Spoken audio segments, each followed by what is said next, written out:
फनकार जलाल चांडियो 10 अगस्त 1944 ते हाजी फैज़ मोहम्मद चांडियो जे घर में जन्म वरितो। जॾहिं जलाल चांडियो 7 सालनि जो थियो त संदसि वालिद खेसि न्यू जतोई में दर्ज़ के दुकान ते छॾियो, पर हिन दर्ज़ को कमु न सिखियो। पाण वरी वापसि घर मोटी आयो। जीअं वापसि घर मोटी आयो तीअं ई खेसि वालिद ॿकरियूं वठी ॾिनियूं। ॿकरियूं चारण दौरान खेसि राग जो जुनून जाॻियो। सिंध जे हिन अवामी भलोड़ फनकार राग जी सिख्या उस्ताद अली गुल महर खां वरिती। बैदि में हिन दरगाहनि जे मेलनि शादियुनि मुरादियुनि में ॻाइणु शुरू कयो।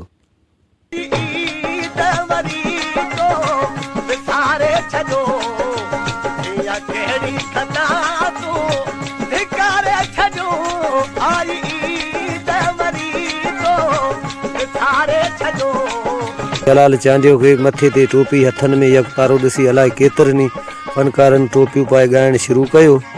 सिंध जे हिन मुख़्तलिफ़ कैसेट कंपनियुनि में तक़रीबन 10,000 एल्बमनि सां गॾोगॾु 40,000 कलाम बि रिकॉर्ड कराया। मरहूम जलाल चांडियो खे 1999 में उन वक़्त जे गवर्नर अज़ीम दाऊद पोटे खेसि लतीफ़ एवार्ड सां नवाज़ियो।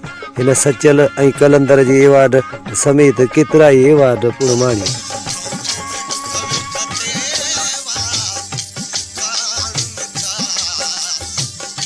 सिंध जे हिन अवामी फनकार जूं 3 शादियूं हुयूं, जंहिंमां खेसि 4 पुट हिकु न्याणीअ जो औलाद थियो। औलाद मां 2 पुट कलंदर जलाल ऐं दिलबर जलाल ॻाईंदा आहिनि, बाक़ी पुट संदसि ओताक संभालींदा आहिनि। सिंध जो ही अवामी फनकार ॾाढो महिमान नवाज़ हो। अॼु बि संदसि पुट हर आए वे महिमान जी दिलि सां ख़िदमत करण खे फ़र्ज़ सम्झंदा आहिनि। सिंध जो ही नाले वारो अवामी फनकार गुर्दा फैल थियण सबबु नेठि 10 जनवरी 2001 में नेशनल लियाकत अस्पताल कराचीअ में दम धणीअ हवाले कयो।